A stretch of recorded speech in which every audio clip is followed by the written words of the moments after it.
Welcome back to Human. I want to talk today about confrontation because this is something that if you have close relationships with anybody, which I'm sure you have at least a few, you are probably going to have to encounter confronting someone or someone confronting you, and this is a normal part of life, but it's something I feel like we fear so much.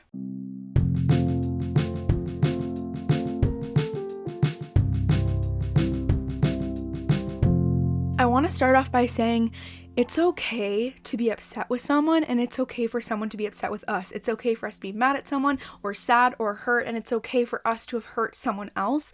This comes with life.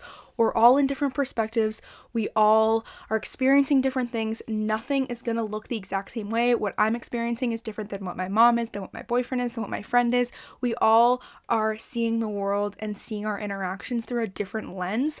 So miscommunication and mistakes are bound to happen. So I think the important thing with that is to be like, okay, sometimes you need to confront it. Sometimes you need to talk through it. And we're so scared of that. And I think we're scared of vocalizing our needs, vocalizing our feelings, vocalizing what we are upset about. But at the end of the day, what is the worst case scenario? And I am so guilty of this. I recently just had a confrontation with a friend, and that's what really inspired me to make this episode, because I've had confrontations with my parents, I've had them with my brother, and I've had them with my boyfriend, but for some reason, confrontations with friends feel actually scarier and ickier. And I think it's because we have less practice at it. Yes, they can be really close friends, but how close are they really unless you've had a confrontation and had to squash it, had a dispute and had to figure it out? Because I don't think you're going to end up being that tight unless you've actually had to talk through a conflict. And for some reason, I'm a lot more comfortable doing that with my boyfriend because I feel like he sees so much of my ups and downs and highs and lows. And through therapy, I've started to be able to do it with my brother more and do it with my family a bit more. And I think this is a part of growing up, is like honoring ourselves, learning the way you actually can speak to people too, because a lot of times I feel like you can be very passive aggressive. Personally, my brother and I have fought so much growing up that we can be very passive aggressive towards each other. And recently he sent me a passive aggressive text, and I was like, you know what? I got all worked up about it, and then I was like, you know what? I feel like I can approach this in a very different way. And so I responded to him and I was like, hey, I'm really sorry I forgot to do that thing. I just want you to know I'm working really hard, and I worked really hard on X, Y, and Z, so I forgot to do that other thing, and I'm sorry it's an inconvenience to you. I know it's a burden.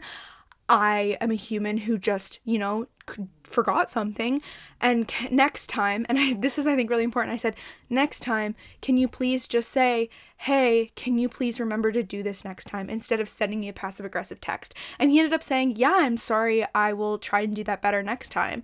And we've really been working on that because the communication, I feel like my brother doesn't live at home anymore. I live at home, and he comes home a lot though, because his girlfriend is in Toronto, and so he'll just like pop in at the house or like bring people over and they'll sleep over. And so my parents have also been like, listen, dude, you have to communicate what's happening and what's going on and who's here and when you're coming, because like, this is our home, and I get it, this is your home too, but you don't live here anymore, so you are someone who's visiting, and we need to take into account, is the bed you're going to sleep in have clean sheets? Is, the house in a state of, is there enough food for everyone, kind of thing.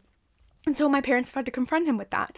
And it's better to confront people than to stew in your negativity, but I find I really can lean towards the sign of stewing in my negativity, where I'm like, I don't know if this is gonna work out, I don't know if I can do this with this person, I don't know if they're gonna still be in my life in the way they always have been, when in reality, if I just call them or talk to them in person, I can communicate my feelings and we can like figure it out together. And that's actually the best way to strengthen a relationship with someone.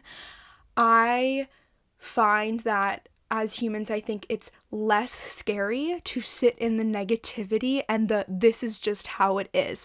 When if you think about it, the best case scenario is the person you're mad at actually apologizes, owns up to it, and says they're trying to do better. And if you don't tell them you're upset, you're not giving them the opportunity to give you the best case scenario. And don't we want the best case scenario? Don't we want this person to still be in our life? Because if we're so upset about something or mad at them, it's because we do care about them and they've disappointed us in some way. And I think when you're on the reverse side and you fucked up, it is very important to own up to it as well and validate the other person's feelings and let them know where you were coming from. Because again, we're coming from such different perspectives. Sometimes we get into that negativity of thinking they had malicious intent. When typically, I think people don't always, if they're a good person you have in your life, they're there for a reason. And you likely, they aren't trying to be mean to you. They aren't trying to be rude. And sometimes they know they've done something and like they want to talk to you about it. And so it just takes one person to be like, hey, let's figure this out. And you have to do it where you can hear your tones of voice. I have tried to work through fights over text and it doesn't work. I've done this with my boyfriend and we end up finally calling each other and then we get there eventually where we figure it out what we're fighting about. Over text, you read it in such a different tone than how someone's meaning it. And for me, I get so scared of confronting someone, but I do the 5, 4, 3, 2, 1 where like my boyfriend and I were recently talking about how I was really upset with someone and he was like, just call them. Or no, he didn't even say that. I knew I needed to call them, but I didn't even think about calling them. But my boyfriend goes, okay, listen, if I was in your position, I would confront this person. Like, I would tell them you're upset and I would explain what's going on because, like, he didn't say this, but it's true. Like, then you're giving them the opportunity to actually, like, mend what happened. And so as soon as my boyfriend was like, listen, Jess, like, this is something you need to confront. I was like, okay, I need to get off the phone with you right now and I need to call the person right now because I need to, like, just do it before I get too scared about it because it's scary. It's so scary to be like, hi, I'm mad at you. But you're giving them space to validate you and to rebuild, or you're giving them the opportunity to be like, I'm mad at you too, and like, let's talk about why. Because a lot of times both parties are mad at each other and you're just looking at the situation differently and you need to talk it through to come to an understanding of why one person's mad, why the other person's mad, what they saw differently in the conversation or the fight. And sometimes you also need to agree to disagree. There are certain topics, my boyfriend and I were raised very differently and through very different cultures, and so there are certain topics that I get more passionate about and he gets more passionate about, and sometimes we're like, okay, we have different points of view, that's okay, we're going to agree to disagree. And so I want to come back to hearing someone's voice, because when you text it, like, you aren't actually going to get the full closure that you need. And there are a few case scenarios with this, because sometimes you don't need to confront someone. Sometimes you need to sit back and be like, what does this relationship mean to me? What are their values? Are they still meant to be in my life? Because I've had a few friendship breakups where one friend of mine and I, we FaceTimed and we talked in person and we FaceTimed again and we talked in person again. And this was over the course of a couple months. And then by the time it came around to us still trying to work through this, like, I texted why I was frustrated, she texted why she was frustrated, we went back and forth, and the friendship ended. And that was a situation where we tried through multiple conversations to come to an understanding and we couldn't. And I think a lot of it was our friendship values had changed.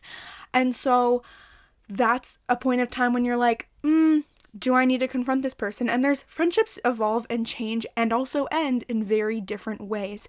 And I think it's important to sit with yourself and say, is this someone I still want in my life? Do I believe they'll change? If you've confronted them before about things, you'll be able to tell. Because I've had friendship conversations where I'm like, hey, this made me upset. And the person is like, yeah. And they explain their perspective. And I'm like, oh my God, I didn't think about your perspective. This makes so much sense. Your experience is valid too. And you're apologizing for how it came out of your mouth. But it just makes so much sense because if I was in your position, I would feel similarly. And then I hear them say that they're working on it and they want to change, and I can communicate the values I have and how I want us to be on the same page. And then it's like, oh my God, okay, we all come to an understanding.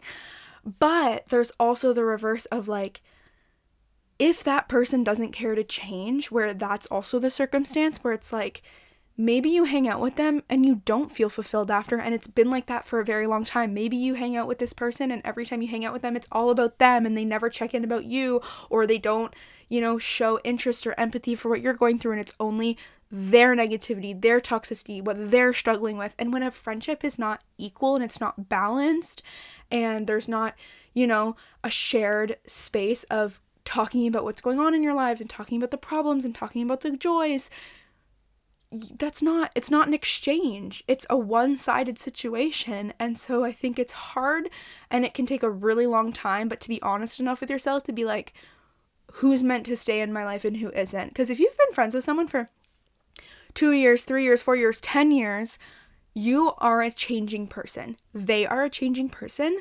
Also in our 20s, our lifestyles change so much. It's insane. And I talked in a recent episode about how a friend gave me a hard time for leaving a party early, and we chatted and we talked so much about how all of our priorities are changing and it's so crazy and weird, and we're not going out every weekend, and we all are trying to juggle our friendships and our boyfriends and our careers and feeling like we need to work on them because now we're all nearing the end of our school journeys and our family and there's all this shit going on and it's insanity. And so with all that insanity that comes in your life, your friendships are going to change and evolve and reflect that, and your values are going to change and evolve, because it's not about, my boyfriend just said this, he's like, friendships, it's not about compatibility, because compatibility just shows that you're compatible in that one set point of time of how you are in that moment. But you are probably going to be very different in a year than how you were when you first were compatible with that friend.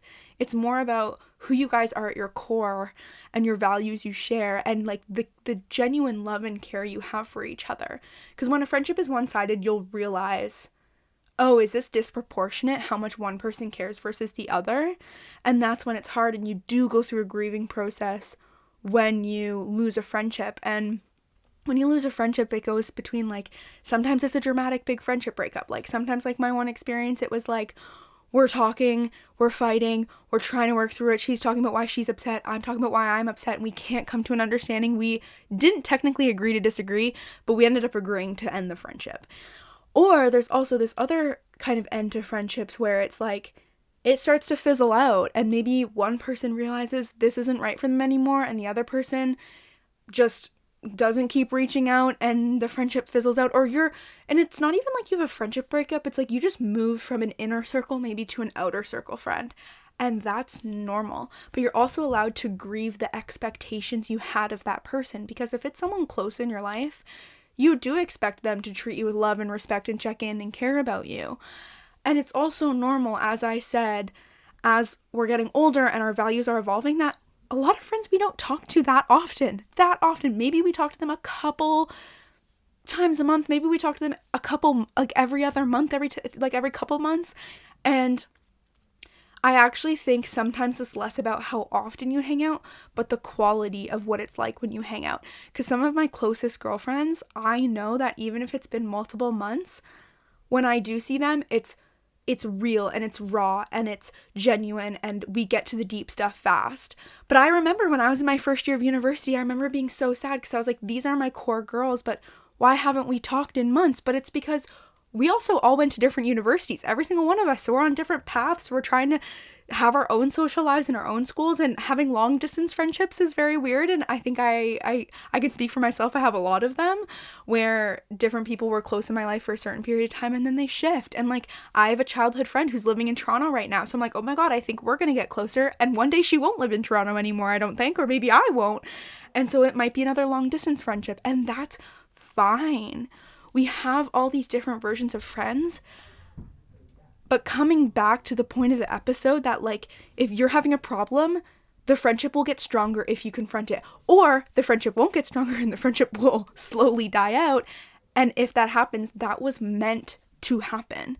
If you're going to confront someone and it goes badly, wouldn't you want to rather know now and get that peace of mind and that closure than stew in your own unhappiness and let it just get worse and worse and ruminate and ruminate? And that's what I was so glad my boyfriend said to me, is because I was really upset about this event, and he goes, just get the closure. Whatever the closure is, just call or talk to this person and get the closure. And then the best case scenario happened, and I'm oh, I feel so much better. We were on different pages, but we were on the same page in the fact that we knew we didn't act the way we wanted to in that situation, and that was okay, and we can move on and grow from that. And like, like sometimes people aren't going to be receptive to it either. Sometimes people aren't going to want to own up to when they mess up. Sometimes you aren't going to want to own up to when you mess up. And sometimes time teaches you so much. Sometimes you actually like can realize months down the line, like, oh shit, I totally fucked up in that situation, because your knowledge can change, your experience changes over time. And I think sometimes it may feel right to reach out and be like, hey, sorry I acted that way at that time. I didn't realize that, I didn't realize what you were going through. I didn't know your perspective then, and I wish I was better. And that in itself can be very healing for people. And friendships are a part of our lives that I don't think we prioritize those relationships as much as we do our significant others, and as much as we do like our family life. And we're all at different points of our growing journeys and our healing journeys, that it's okay to acknowledge, like, some friends, again, they don't serve every purpose in your life. They're not gonna fill every hole. They're not gonna be your creative friend and your silly friend and your chill friend and your party friend. Like, those can be all different human beings. And so I just want to talk about the way to communicate confronting someone. Because you need to speak your truth. You need to, if you're having a conversation about it, lay it all out there.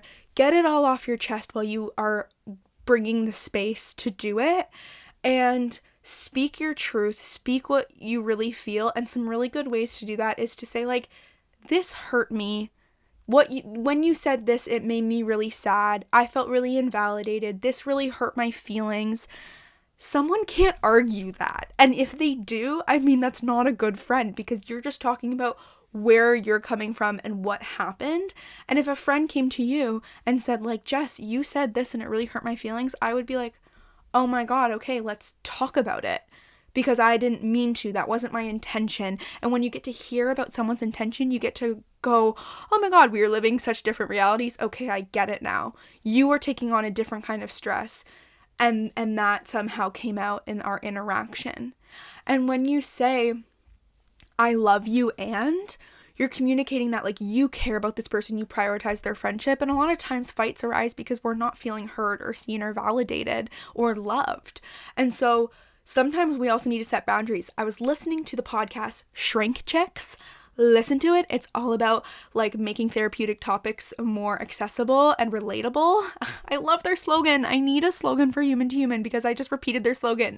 And their slogan's like, you gotta know yourself to grow yourself. So good.